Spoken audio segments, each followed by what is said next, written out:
Over to Norfolk, where crews have also started brining and salting the roads. Brianna Fallon joins us live with more. Yeah, right now on West Brambleton Avenue, plenty of cars are driving up and down the road, but tomorrow that could be a very different picture once the snow starts to fall.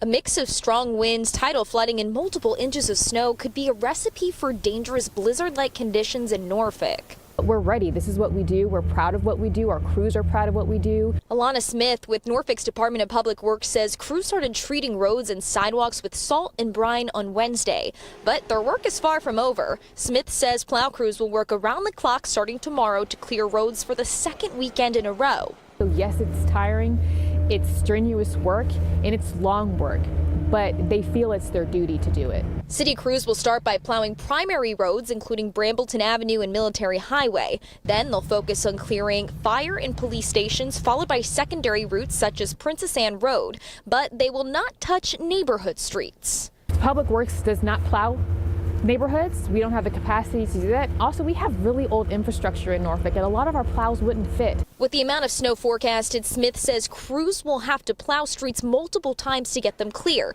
So if you can stay off the roads, that's going to be your safest option. If you don't have to be on the roads, don't. That also gives our crews space to do what they're going to do.